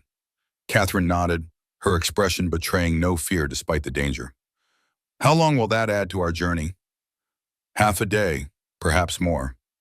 Nathan's gaze met hers, acknowledging the unspoken concern. "Caleb will need extra protection from the cold." "I'll be fine," the boy insisted, though his voice betrayed him with a slight wheeze. "I'm stronger than I look." Nathan regarded him with unexpected gentleness. "Never doubted that for a moment, son." The casual use of son hung in the air between them, its significance not lost on either Catherine or Hannah. Caleb's reaction was immediate, a smile of such pure pleasure that it transformed his thin face, chasing away fatigue and discomfort. As the children settled for sleep, huddled close for warmth beneath layers of blankets, Catherine joined Nathan near the shelter entrance, where he kept first watch. "He needs that," she said quietly, nodding toward Caleb. "A man's guidance. Peter was teaching him to track, to read the stars, all the things fathers teach sons." Nathan's discomfort was evident. "Wasn't thinking when I said it, just came out." "Because it felt natural," Catherine suggested, "for both of you." Before Nathan could respond, a distant sound froze them both. Horses approaching through the snow, still far off but clearly heading in their direction. "Douse the fire," Nathan ordered, instantly alert. "Keep the children quiet." Catherine obeyed without question, smothering their small flame with dirt while Nathan moved outside, rifle ready as he scanned the darkness. In the shelter's shadows, Hannah and Caleb sat up, their eyes wide with fear but neither making a sound. The sounds grew clearer. Multiple riders, moving at a steady pace along the path below their hillside position. Nathan crouched behind a boulder, counting as shadowy figures gradually came into view in the moonlight. 3 riders, heavily armed, their breath clouding in the cold night air as they conferred in low voices. Even from this distance, Nathan recognized Harold Whitfield's distinctive silhouette, his wide-brimmed hat and commanding posture unmistakable. "Spread out," Whitfield ordered, his voice carrying in the still night. "They can't have gone far in this snow. Check every cave and hollow between here and the creek." The riders separated, each taking a different direction. One turned his horse directly toward the hillside where Nathan and the others hid. Nathan retreated to the shelter, his movements silent despite his haste. "Whitfield and 4 men," he reported in a whisper. "One heading this way, the rest spreading out to search." Catherine gathered the children closer, her face resolute despite the fear evident in her eyes. "What do we do?" Nathan's mind raced through options, each more desperate than the last. The shelter had only one entrance. No back exit if they were discovered. Fighting would mean risking the children in crossfire. Running would leave tracks even a novice could follow. "We need a diversion," he decided, reaching for his coat. "Something to draw them away from here." Catherine caught his arm. "You can't go out there alone. Better than all of us being caught together." His gaze met hers, conveying what remained unsaid, that he was expendable, that her children's safety must come first. "No," Hannah interrupted, her voice barely audible but fierce. "Papa's journal. There's something you should see." From beneath her blanket, she withdrew the leather-bound book they'd found at Owl Cave, opening it to a page marked with a scrap of fabric. "Here, Papa mapped all the old mining tunnels in this area. This shelter, it connects underground to another exit, about 50 yards east." Nathan stared at the crude diagram, hope kindling. "You're certain?" Hannah nodded. "Papa was thorough. If he marked it, it exists." A quick examination of the shelter's rear wall confirmed Hannah's assertion. Beneath years of accumulated debris and fallen earth lay the rotted remains of timber supports framing a narrow tunnel, long abandoned but potentially navigable. "It'll be tight," Nathan warned as he cleared the opening. "And we don't know its condition after all these years." "Better than waiting to be discovered," Catherine replied, already gathering their essential supplies. The approaching rider was close now, his horse's hooves crunching in the snow just below their position. They froze, barely breathing, as he passed directly beneath the shelter, close enough that they could hear him mutter complaints about the cold. When he had moved a safe distance away, Nathan turned to Catherine. "I'll go first. Check the tunnel's stability. Follow only when I signal it's safe." The tunnel proved narrower than expected, its ceiling so low that Nathan was forced to crawl rather than crouch. Decades of disuse had weakened support beams and caused partial collapses in several sections, requiring careful navigation in near-total darkness.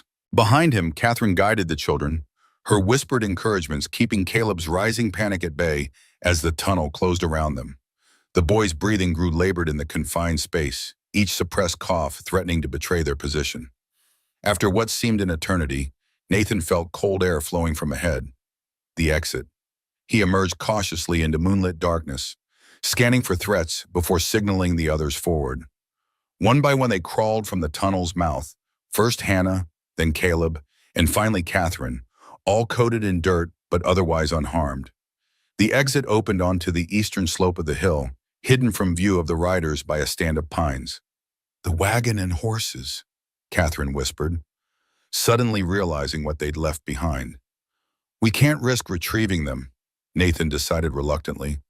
"They'll have to be sacrificed if we're to escape undetected."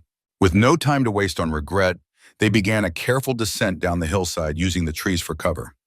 Nathan led, selecting each step to minimize tracks and noise, while Catherine helped Caleb, whose strength was clearly flagging. They had covered perhaps half a mile when a shout from behind confirmed their fears. The abandoned wagon had been discovered. Moments later, a rifle shot echoed through the night, followed by answering calls as the searchers converged. "They'll pick up our trails soon," Nathan warned, increasing their pace despite the risk. "We need distance and better cover." The moonlit forest offered little concealment as they pushed forward, the sounds of pursuit growing steadily behind them. Caleb stumbled frequently now, exhaustion and cold sapping his limited reserves. Without warning, Nathan stopped, his raised hand signaling immediate silence. Ahead, barely visible through the trees, a cabin's windows glowed with lamplight.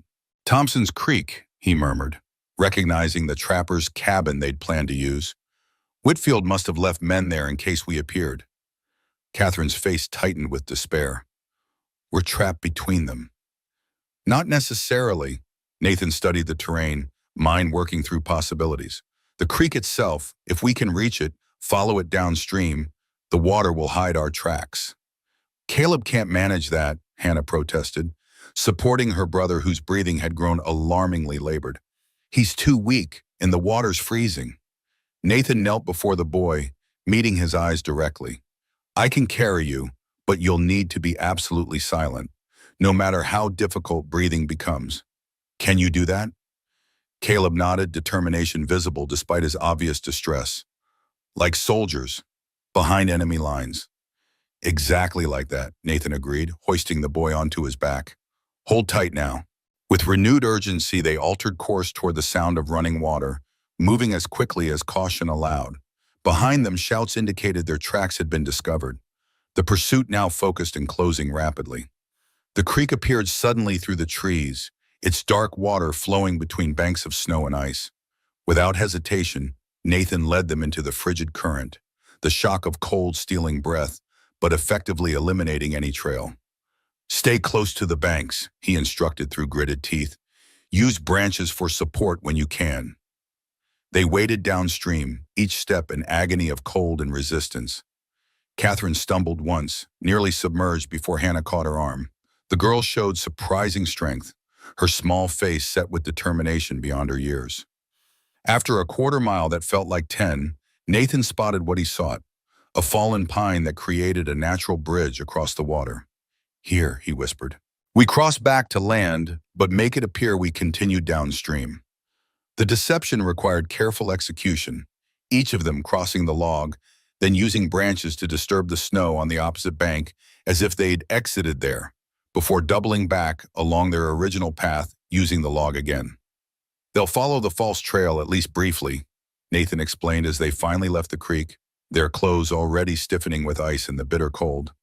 Buys us time, but we need shelter fast.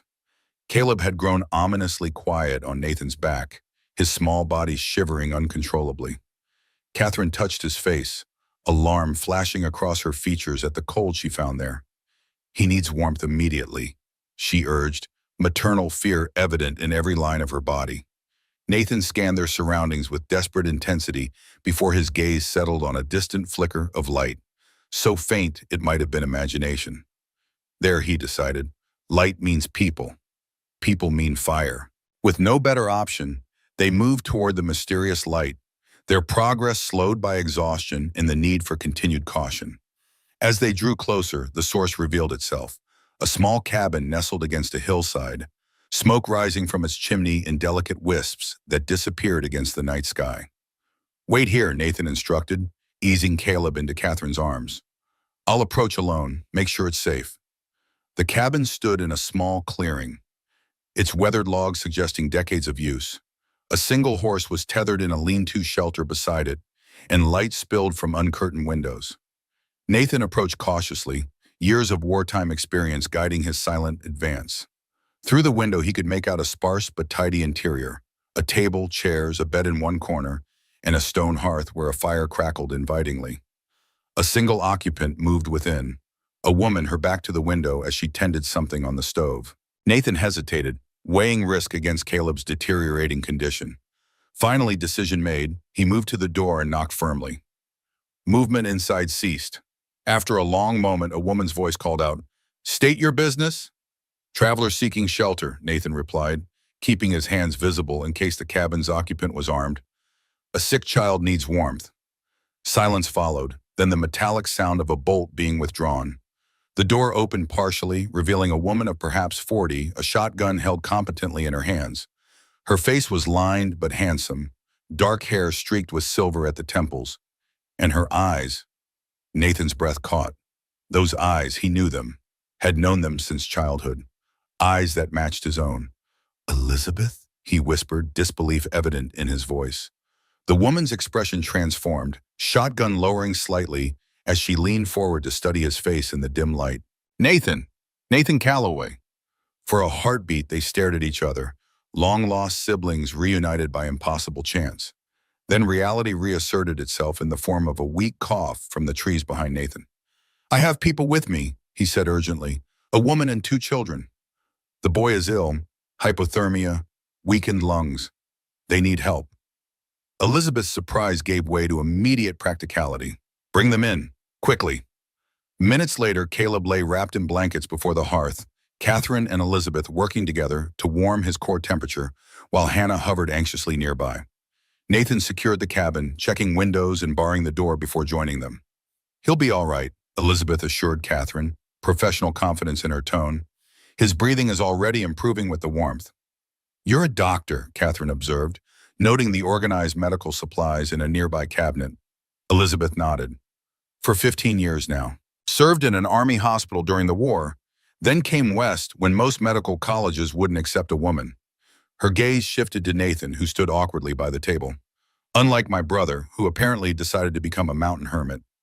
"Thought you were dead," Nathan said, still struggling with disbelief. "After Chattanooga, they said your hospital was overrun." "It was. I was captured, eventually exchanged." Her expression softened slightly. "I wrote to you after the war, but the letters came back. You'd already disappeared." The weight of lost years hung between them. Opportunities for connection severed by war, grief, and mutual assumptions. Nathan cleared his throat, uncomfortable with emotions too long suppressed. "How are you here, of all places?" "I've been in Montana for 8 years, Elizabeth explained, turning to check Caleb's pulse. "Settled in Helena initially, but the town doctors made it clear a woman practitioner wasn't welcome. So I moved out here where people care more about competence than convention." She regarded her brother with a mixture of exasperation and understanding. "I heard rumors of a Nathan Calloway living as a recluse in these mountains. Suspected it might be you, but respected your apparent desire for isolation." Before Nathan could respond, a sound outside brought all conversation to an immediate halt. Horses approaching, multiple riders by the sound. "Whitfield," Nathan said grimly, moving to the window. "They must have realized our ruse and circled back." Elizabeth joined him, peering through a gap in the shutters. "Harold Whitfield, the banker from Pine Creek?" "You know him?" Catherine asked sharply. "Know of him," Elizabeth corrected. "He has a reputation, especially regarding property disputes." Nathan turned to his sister, decision made. "Elizabeth, these people are under my protection. Whitfield wants them dead because they have evidence of his crimes, including murder."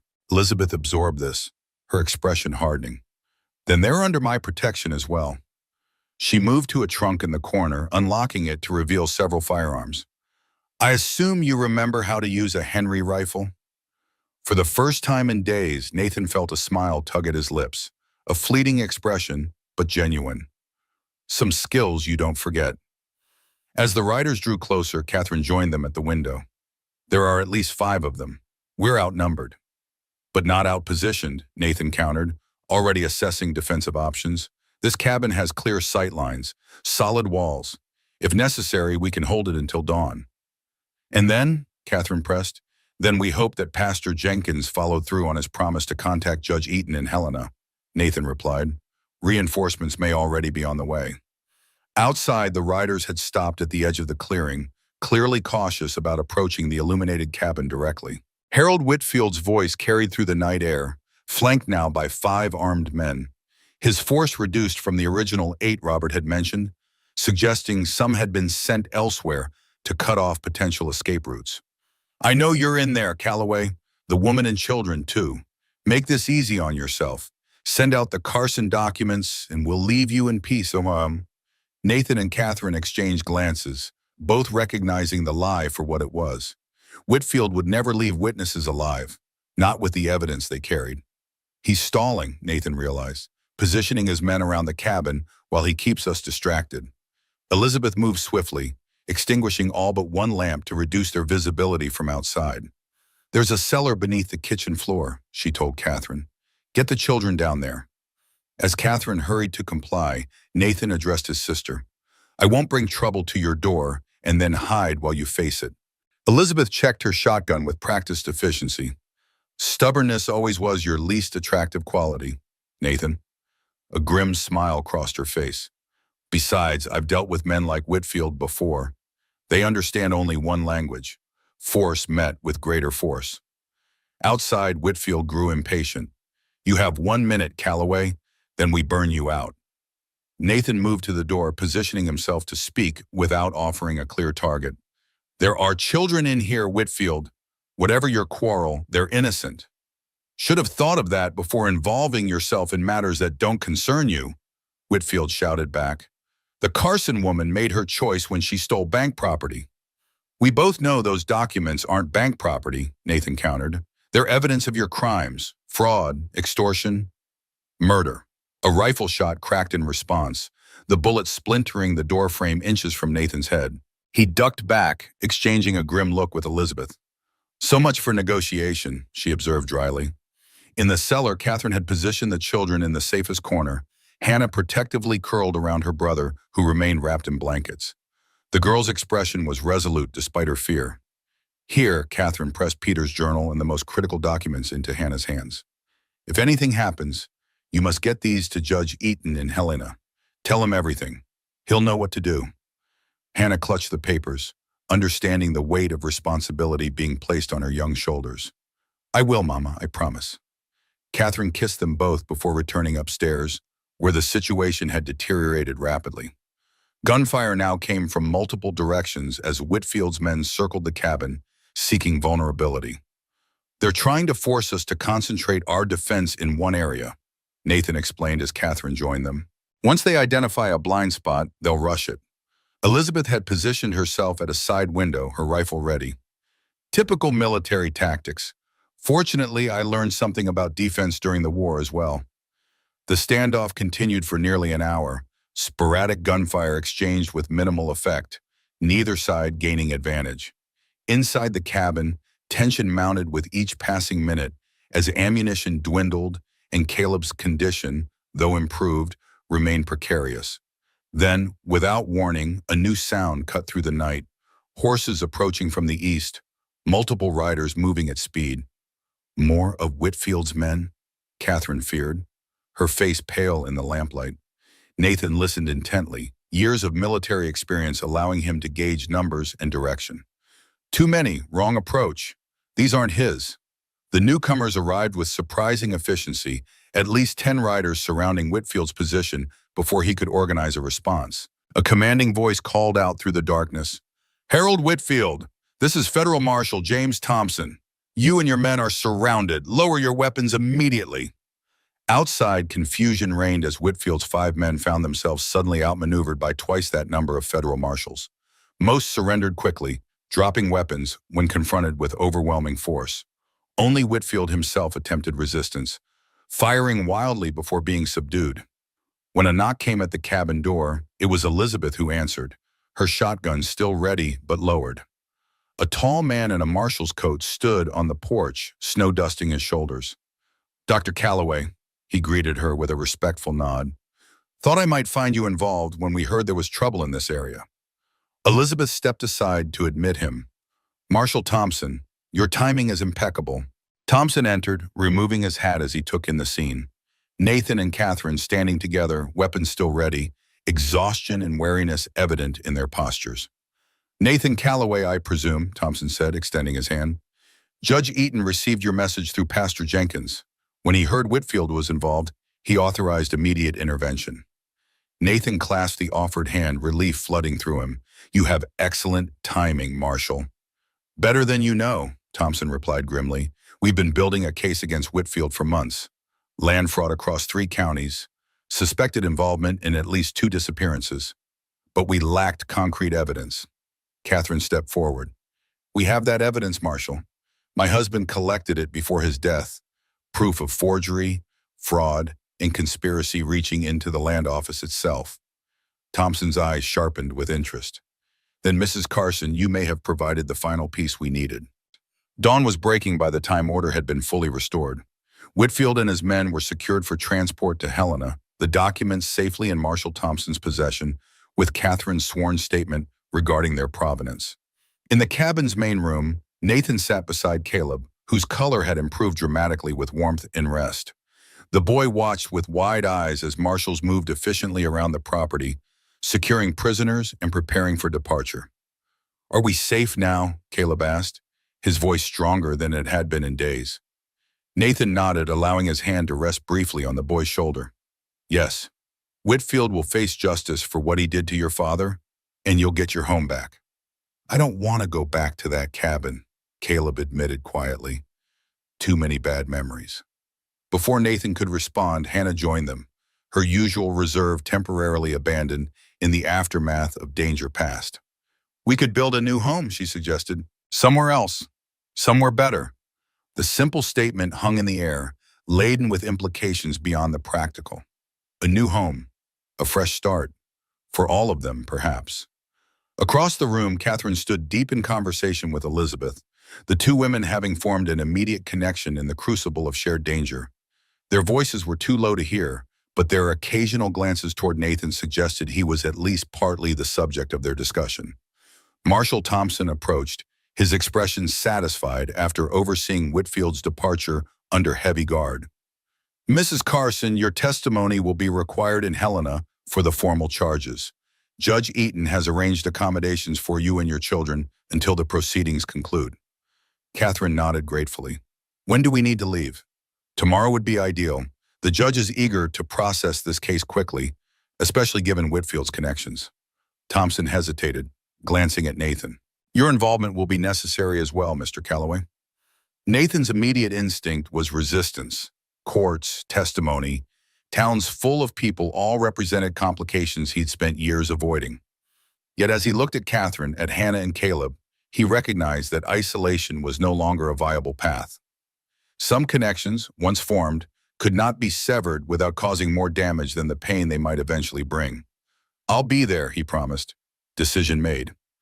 The following weeks passed in a blur of legal proceedings, testimonies, and gradual healing. Helena, with its growing streets and bustling commerce, initially overwhelmed Nathan after years of solitude. But Catherine's steady presence and Elizabeth's practical support helped him navigate the transition. Judge Richard Eaton proved to be everything Pastor Jenkins had promised: thorough, incorruptible, and determined to see justice served. With the evidence Peter Carson had gathered, supplemented by Marshal Thompson's ongoing investigation, Harold Whitfield faced multiple charges of fraud, forgery, and conspiracy. The murder charge proved more difficult to establish definitively, but circumstantial evidence eventually convinced the territorial prosecutor to include it. Robert Whitfield's testimony against his father, delivered with evident pain but unflinching resolve, provided the final weight needed to ensure conviction. Throughout the proceedings, Nathan found himself drawn increasingly into Catherine's orbit, their shared experience creating a bond that deepened with each passing day. The children, too, attached themselves to him. Hannah with cautious trust that gradually blossomed into genuine affection, Caleb with the unguarded admiration of a boy who had found a hero. "They need you," Elizabeth observed one evening as she and Nathan walked through Helena's snow-covered streets. All three of them, in different ways. Nathan glanced at his sister, still marveling at her presence in his life, after so many years of believing her lost. "I'm not sure I remember how to be needed. It's like riding a horse," Elizabeth replied with the practical wisdom that characterized her. "The body remembers even when the mind doubts." The trial concluded with Whitfield's conviction on all counts. The judge sentenced Harold Whitfield to 20 years in territorial prison at hard labor, a punishment that, given the banker's age and declining health, was effectively a life sentence. Robert, in recognition of his cooperation, received a suspended sentence with the mandate to make restitution to those his father had wronged. Justice finally served for Peter Carson and the many others who had suffered under the banker's schemes. As winter yielded gradually to spring, Nathan found himself facing a decision he'd never anticipated making again. Where to build a future and with whom? Catherine settled this question one clear April morning as they walked along the banks of the Missouri River, the children running ahead collecting early wildflowers. "Hannah asked me something interesting yesterday," she said, her breath visible in the cool air. "She wanted to know if we would be returning to your mountain when this is all finished." Nathan glanced at her, surprised. "What did you tell her?" "That I didn't know." Catherine stopped, turning to face him directly. "That it depended on whether the mountain's owner wanted visitors to become permanent residents." The implication hung between them, clear but unforced. Nathan looked past her to where Caleb was showing Hannah something he'd found. The two children momentarily united in shared discovery rather than shared loss. The mountain has been quiet for a long time, he said carefully. Might take some getting used to, having voices there again. Is that a yes? Catherine pressed gently. Nathan met her gaze, finding in it the same steady strength that had first drawn him from isolation. It's an invitation, to all of you, not to replace what was lost, but to build something new. Catherine's smile, still rare enough to feel like a gift, warmed him more effectively than the spring sunshine. The children will be pleased, she said, humor lightening her tone. Hannah's already planning where to plant a garden, and Caleb has designs for a treehouse. And their mother? Nathan asked, taking her hand in his, the first such gesture he had initiated between them. What are her plans? To help a good man remember how to live, not just exist, Catherine replied, her fingers curling around his, and perhaps, in time, to remind him how to love again. The words hung between them, honest and unadorned. Nathan looked down at their joined hands, at the gold band Catherine still wore, a connection to a past that would always be part of her. I still wear Eleanor's ring on a chain, he admitted. Keep it close, like a talisman. As you should, Catherine said with simple understanding. They remain part of us. Peter, Eleanor, your son. We honor them by remembering, but we honor them equally by continuing to live fully. Spring arrived in the high country with the sudden transformation peculiar to mountain climates.